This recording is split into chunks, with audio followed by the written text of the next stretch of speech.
Number 10. Speeding Bullets. Basically a multiversal DC Elseworlds story that answers the question, what if Superman didn't just have powers but was also rich? That's basically what is going on here in Speeding Bullets. In this story, Superman wasn't raised by the Kents, but instead was taken in and adopted by the Waynes, and he becomes, you guessed it, Bruce Wayne. After the death of Thomas and Martha, Bruce becomes Batman, but the difference is this version of Batman has tech, money, smarts, and superpowers. Lex also becomes a mess of a villain in this world. While still being Superman's nemesis, he's also Batman's nemesis rolled into one, with an extra little dash of Penguin, just for good measure I guess. So here we get a villain who is Lex, Joker, and the Penguin all in one. Oh goody, just what none of us necessarily wanted or needed. And yet, we got it. This also doesn't do much to enhance his motivation for villainy, which, like his identity, is also kind of all over the place. Still, the premise behind this Elseworld story is pretty cool, but unfortunately it doesn't add enough when it comes to offering a twist or different perspective to either the Superman or Batman mantle. Number 9. Batman and Captain America. A gloriously weird and awesome comic. This DC Multiversal story also happens to be a DC Marvel crossover issue featuring Batman, his sidekick Robin, and Captain America and his sidekick Bucky. Both Cap and Batman end up joining together and then swapping sidekicks. Their villains also seem to have a team up as Red Skull and Joker come together, but this is also the famous issue that Joker insists that Red Skull is too evil even for him. He may be a criminal lunatic, but after all, he's an American criminal lunatic, and he can't stand by when it comes to abiding by Red Skull's history and motivations. So not only do we get to see some great team ups, but we also get to see a full out fight break out between these two iconic villains. Thanks, John Byrne. And friends, before we move on to this next spot, if you love Elseworld stories and all of the weird, wacky things that go on in the multiverse when it comes to just alternate worlds, let us know by giving this video a thumbs up, and hey, maybe we can do some more Elseworlds lists for you. Cause yeah, there's lots of kooky stories out there. Number 8. The Superman Monster. Frankenstein, but make it Superman. There are lots of retellings of classic tales when we look into the realm of Elseworlds, and the story of Frankenstein is not one that is left untouched. Actually, I feel like this story gets interpreted a few times throughout the Elseworld stories. I feel like I've seen at least 3 different versions of Frankenstein retold in Elseworlds. I still have yet to see Dr. Seuss retellings though in the world of DC, which are some classic kids tales that do eke their way surprisingly into Marvel at times. In the Superman Monster, Lex Luthor takes the role of creator and Superman ends up as his monster. You might think this sounds familiar considering it's also kind of the premise for the main continuity origin story of Bizarro, but this creation, while starting out similar to Bizarro, eventually goes full-on hero and full-on Superman by the end of it. That means in this story of Frankenstein, the creator ends up the monster, while the monster ends up the hero. What a twist. Number 7. Justice Riders. Because it's an inevitability that at some point, we have to turn to the Wild West for inspiration when it comes to an Elseworld story. We've gotta go there at some point. And so we have Justice Riders. Justice Riders reimagines the DC universe as existing during the time of the Wild West and adapts the characters to kind of fit their surroundings somewhat. As such, Wonder Woman becomes a Texan sounding sheriff, and Martian Manhunter gets to sport a poncho and a cowboy hat. Which honestly, this is one you might want to check out just for that, cause that's great. This is the Wild West, baby. There are also plenty of shootouts and bar brawls, some with cyborg enemies involved. As ridiculous as this premise is, I will say it's executed well and it also looks fantastic, so. Number 6. The Reaching Hand. Honestly, what a strange story this one is. It features Batman as an occult detective trying to solve the mystery of Elongated Man's death. Unfortunately, it seems as though Elongated Man wasn't alone in his body, and there was a force of darkness within him who continues to seek to spread gloom and doom wherever it can. This story features a lot of restless nights for Bruce as well, and unfortunately, he ends up too late to save Jimmy Olsen. Not Jimmy Olsen, who ends up brutally murdered by Swirly. At least that's what it looks like to me. He's just head down in the toilet and they're like, he's been murdered. Or he was just being mistreated by the other staff at his workplace, but no, he's dead. Death by Swirly. Bruce also is too late to save his friends or Gotham in the end. At least that's what's implied. This one ends pretty bleakly, so yeah. Also, this is back from when we had like Elseworlds, like giant sizes, so there would be like a bunch of short stories in there. Kinda like What If, and I like that style. More stories though than What If, because those are normally 2. Sometimes only 1. Number 5. ELSEWORLD'S finest, Supergirl / Batgirl. You can't go wrong with a jacked Joker when it comes to weird multiversal stories. Looking real jacked, baby! ELSEWORLD'S finest is weird but also kind of cool. It focuses on Barbara Gordon and Kara Zor-El, Batgirl and Supergirl respectively, who are guardians of Gotham and Metropolis, as in this world, there was never a Batman or a Superman. The two of them team up to take on the manipulative and traitorous Lex Luthor, and as I said, a really swole version of the Joker. It's a strange one, but it's also kind of a great one. Number 4. Batman / the Demon, a tragedy. In this Elseworld story we get to explore a horrifying fantastical world where magic exists. Here, Bruce Wayne is not the Batman, instead suffering from an allergy to moonlight. He is a restless sleeper, and it turns out this is because he's actually bonded to the demon ETRIGAN. Oh my goodness. It takes Bruce a while to figure this out though, but in the end, he is too late to save his girlfriend Glenda. Poor Glenda. The best thing he can do according to Merlin is to wipe his memory, which will also mean he has no recollection of Glenda. Oh no. Merlin claims that this will save her. Unfortunately, it doesn't, as ETRIGAN taking over Bruce in the nighttime does end up still killing her. But hey, at least Bruce doesn't remember her, which actually seems to have been Merlin's plan all along. You see, in order to keep the demon trapped within Bruce, his forgetfulness is necessary. There is no way to save Glenda really in any case most likely, and Merlin was just saying that to try to get Bruce to, do what he wanted him to do. But hey, at least Bruce doesn't remember her, so at least he won't be sad about it. Number 3. Brotherhood of the Bat. Have you ever wondered to yourself what the DC universe would be like if every member of the League of Assassins was dressed up and also weirdly happened to resemble Batman? No? Me neither. But too bad, because we get to know what that would be like in this Elseworld story. I mean, not even too bad, it's kind of really great in a weird way. Brotherhood of the Bat takes place in a post-apocalyptic future where Ra's al Ghul decides that the League of Assassins, they need some new costumes. New Bat-themed costumes that all very much resemble alternative takes on Batman's outfits. Also, check out some of the notes on Ra's al Ghul's design sketches here. That is honestly my favorite part of this story. Just seeing all these, like there's like little notes in red. It's like, is this cape too much? You can never have too much cape, just so you know. Just so you know, Raish, no such thing. Number 2. Batman NOSFERATU. If you want something weird in a sort of horror-based and very artistic way, we've got you. Batman NOSFERATU was actually part of an Elseworld story series that delve into the German Expressionist period. This story seems to take some inspiration from NOSFERATU and the Cabinet of Dr. Caligari. Not only is the art style very different and unique, but the whole tone and the style of the dialogue is as well. The story has a lot going on, but mainly it follows the horrors of Dr. Arkham. To give you like the briefest summary ever, because as I said, there's a lot going on in this story, it's also quite long. The story mainly centers around Dr. Arkham and his experiments and creations, including one called the Laughing Man. Oh, I wonder who that's supposed to be. A reanimated creature made from various corpse parts. In the end, Bruce Wayne's son ends up dying and is resurrected as the NOSFERATU, sort of cyborg monster creature who ends up taking on and defeating the Laughing Man. I wonder who NOSFERATU is supposed to stand for here.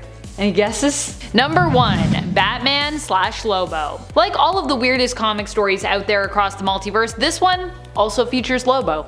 Here, Joker hires the mercenary to ruin Batman's reputation and then finally kill his nemesis. Lobo sets out dressed as Batman and begins to muck up the streets, killing Batman's villains in gruesome ways to make sure that people know that Batman is no hero. He's like, what, does Batman have a no-kill policy? Pfft, not anymore.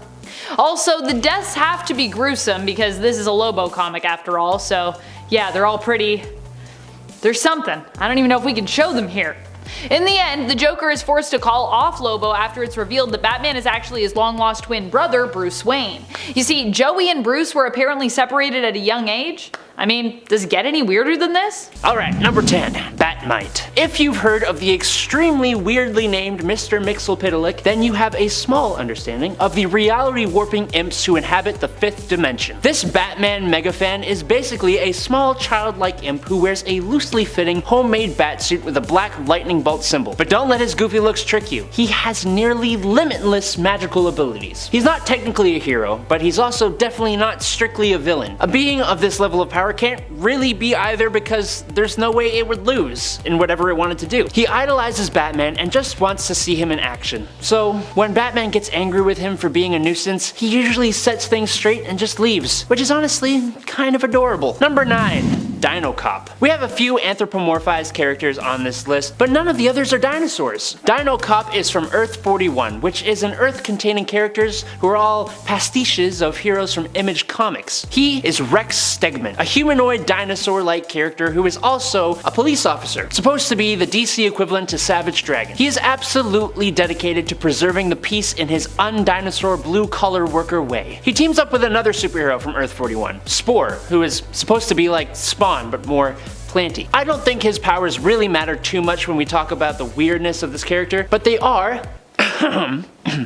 super strength. That's kind of it. He has increased stamina and is kind of pretty intelligent, but you know, nothing super. I think a dinosaur man hybrid police officer is weird enough to make this list on his own, so there you go. Number 8, the Magic Lantern. So take Shaggy from Scooby-Doo and give him the powers of Green Lantern and you've got the Magic Lantern of Earth 47. When it's groovy, when it's grim, we hum the living guru's hymn. When other lanterns lose their shit, we keep the Magic Lantern lit. I'm sure it's not the only thing that's lit. I wish I could just make this point a bunch of the stoner Green Lantern quotes. Hostility is for squares.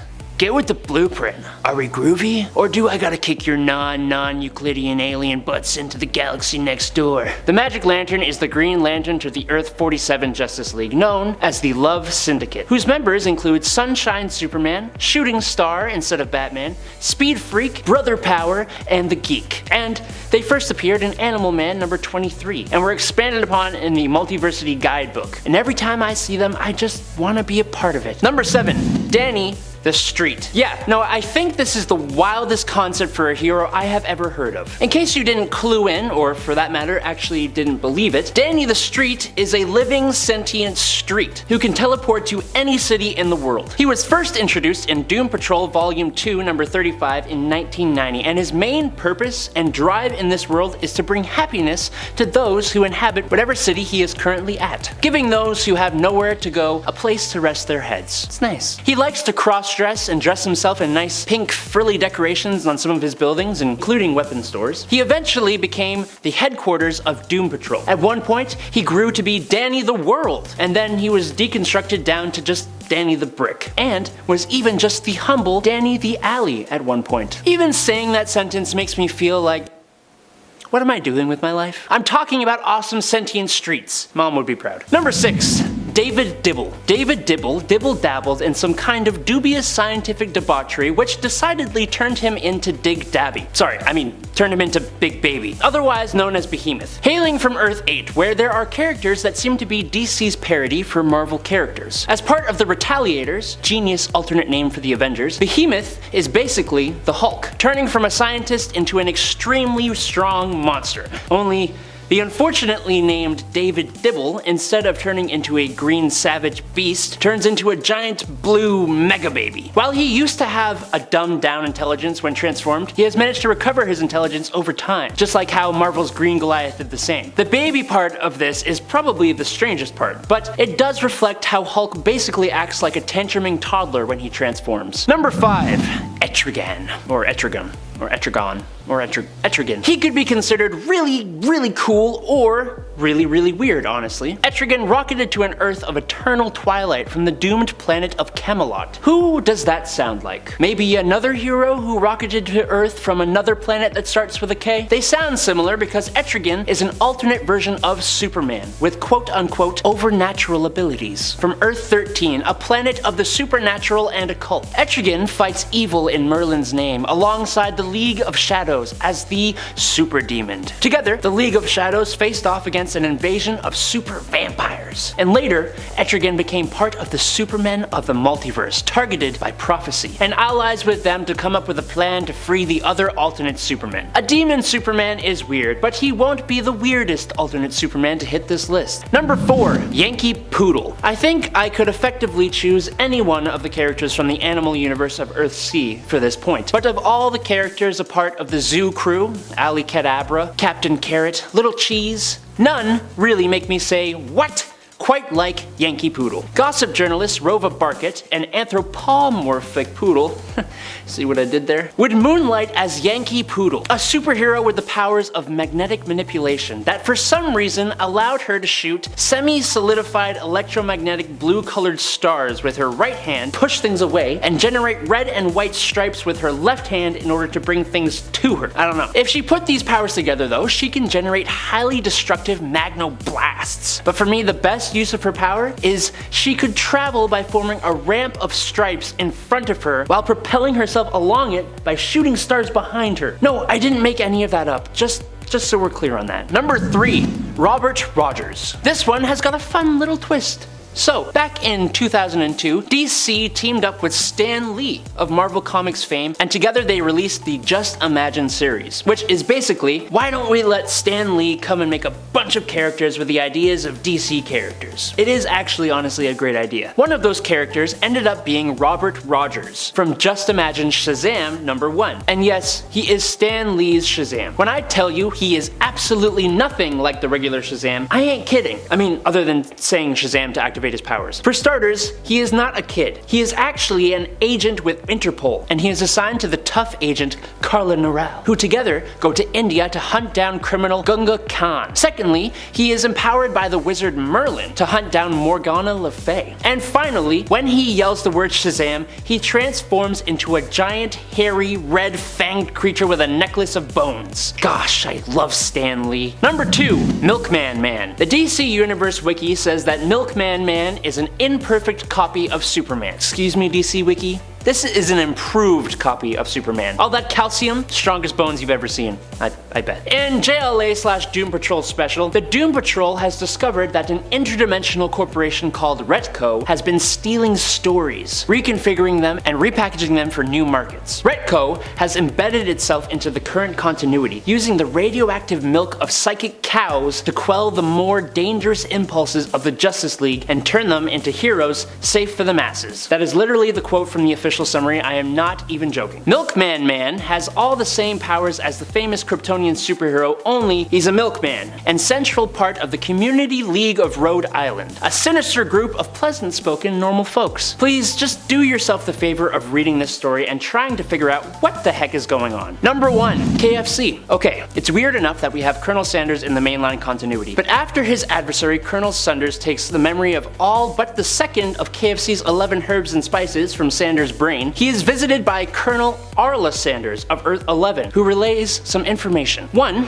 Apparently, every Colonel Sanders variant in the multiverse is close with the Flash of that universe, which is weird. Number 2, she remembers a different herb and or spice from the recipe, meaning every alternate Colonel will remember a different herb or spice, which is weirder. And number 3, with the help of her Flash and her cosmic treadmill, they're going across the multiverse to form the multiversal team of Colonel Sanders, which is the weirdest part. There's Colonel Gaslight, Colonel from Kingdom Come, the future Colonel Ladd, Bizarro Colonel, Teen Titans Colonel, Comrade Sanders, and a Wild West Sanders. But my absolute favorite, and one that should make absolutely no sense, and if you really think about it, is kind of sick and twisted, is the anthropomorphic Chicken Sanders from the post-apocalyptic Earth 51, whose second line is literally Bach! Appetite. Number 10, the Wonder Twins. Oh, super friends, sometimes you just introduce characters that are only a good idea in a kids show. Jaina and Zan are alien twin sister and brother from the planet Exor, who have these super cool sounding power rings that activate when they fist bump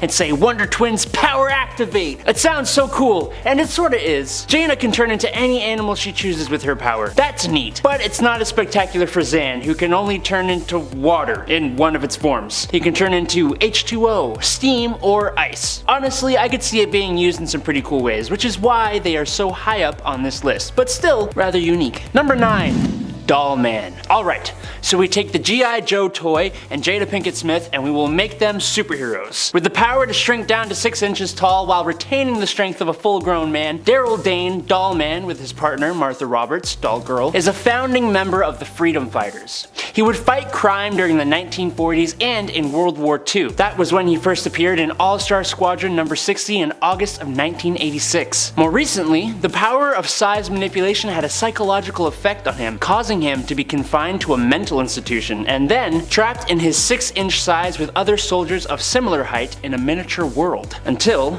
get this, they fuse together as a mega monster form which just looks and sounds terrifying. Anyone ever seen Toy Soldiers? I loved that movie back in the day. I am Archer, emissary of the Gorgonites. No, I'm Adam, emissary of Top 10 Nerd. And if you're enjoying this video so far, don't forget to smack that like button. It helps us know that you like us, right? I don't know. Number 8.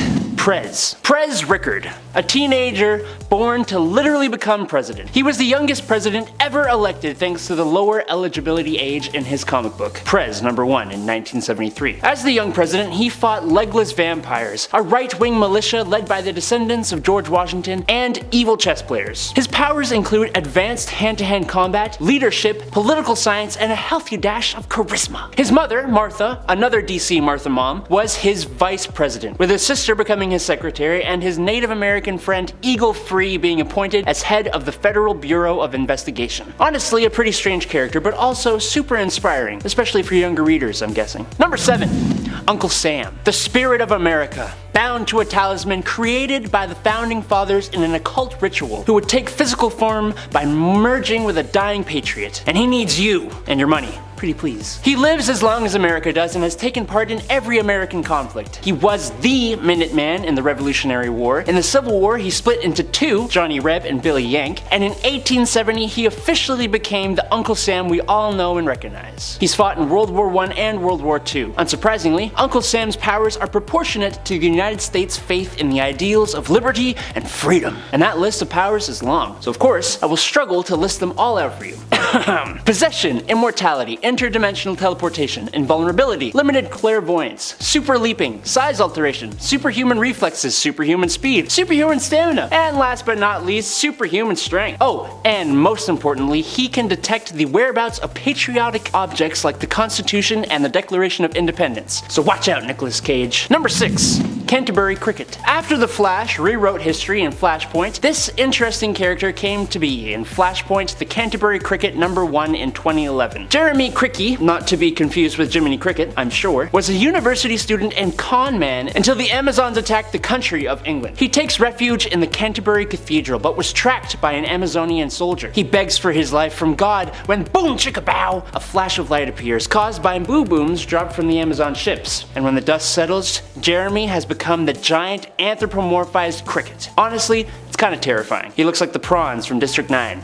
Has anyone seen that movie? Anyways, as the newly dubbed Canterbury Cricket, Jeremy had become a patriotic hero, fighting for England until his last cricket chirp. Truly the best representation of the nation. America gets Uncle Sam, England gets a cricket. Number 5. Flex Mentallo. I mentioned the Doom Patrol in the last video, but we didn't actually talk about any of their members. We honestly should. One member, who I think deserves to make it onto this list, is Flex Mentallo. Flex here has the mysterious and hilarious power of muscle mystery, which allows him to alter reality by flexing different muscles. For example, flexing his scalenus minimus, Flex has the ability to survive in the vacuum of space for an extended amount of time. His other powers include enhanced senses, mind control, precognition, reality alteration, superhuman durability, superhuman strength, and telepathy. He is a close friend of Danny the Street, who was also in the last video, and his reviews on Google note him to be sweet and helpful. He first appeared in Doom Patrol in Volume 2, number 35 in 1990, and I think my favorite piece of art is the one with the title of Hero of the Beach, with someone in the background going, it's Flex Mentallo. Number 4. Dog Welder. Now look, weird isn't always pleasant. Unfortunately, for all of us, Dog Welder is about as bad as he sounds. He's a crime fighter, yes, a do-gooder, who haunts and maims evildoers by welding no longer living dogs to them. Dog Welder is a mysterious and demented member of Section 8, a superhero team, and he first appears in Hitman number 18. He keeps his face hidden behind a welding mask, and we never learn his true identity, but he seems to live in an alleyway that he sets traps for animals in. He also seems to have an endless supply of dogs of the afterlife to stick to people's faces. Even though he is apparently a hero, I think we can all breathe a sigh of relief knowing he met his demise in Section 8's final battle, and we don't need to see him again, ever. Alright, let's move on. Number 3. Matter Eater Lad. When an alien race has all their food infected by microbes, instead of going extinct, as you might expect, they evolve to be able to eat unlimited amounts of any form of matter to survive instead. Yes, welcome to Planet Pepto-Bismol. Oh, Sorry, no, just Bismol. Home to Legion of Superheroes member Tenzil Kem, better known as Matter Eater Lad. The 15th member to join the Legion, Matter Eater has an ability you just wouldn't think would be useful. But if you get stuck inside somewhere, I can guarantee you want this guy on your team. He can eat through literally anything due to digestive enzymes. Thanks to how comic books just are, this ability has become more and more useful and in very random ways. For example, Bismolians don't possess any other superpowers really, but the ability to eat tons and tons of anything and digest it in literally seconds apparently translates into food energy that can give them, oh I don't know, super speed for example. Or like when he ate through a whole asteroid in minutes. I just don't want to imagine how his bathroom breaks go. No thanks. Number 2, Liesl Pon. The Green Lantern Corps, actually every Lantern Corps really, has members of all different shapes and sizes. But what utterly baffles me personally is knowing the Green Lanterns have a super intelligent, justice-seeking smallpox virus on their roster. Assigned to Section 119, Liesl wasn't really able to join the other Lanterns in team meetings on the Green Lantern world, for the same reason your boss asks you to stay home if you've got a cold. The Green Lanterns aren't trying to get sick, really. Liesl Pon's partner in Sector 119 was Remus. Because Remus was a fatal victim of Despotellus, who is also a sentient virus, but part of the Yellow Lantern Corps, so evil. Despotellus infected Guy Gardner, and wanting revenge for the attack on her sector and the loss of Remus, Liesl Pon entered into Guy, and the two battled with Liesl Pon, defeating the virus and capturing Despotellus, who Liesl brought back to Oa for the Green Lantern Corps doctor Saranik Natu to work on a vaccine for. Number 1, Red Bee. When I think of all the animals that would make good sidekicks or super pets, bees are not my first choice. Think about it. As soon as they sting you, that's it. You need another bee to replace that one. Well, ain't it just the fitting coincidence that the trained bees used by Red Bee are a species of bee that don't die when they sting people. Not wasps though. They're bees, okay? Not wasps. Richard Raleigh, the first Red Bee, was a superhero during World War II that used a weapon that fired a sting shot. Ouch! And inside his utility belt, he carried a swarm of bees that he would use against villains. Again, someone tell Nicolas Cage to watch out. He first appeared in Hit Comics #1 in the 1940s. The second Red Bee would be his great niece, Jenna Raleigh. This Red Bee used 2 mechanical bees that fire electricity, a tech suit, and was mutated by alien insects to produce pheromones that she can use to control her bees. At least that makes more sense than training a colony of bees. Right? I don't know.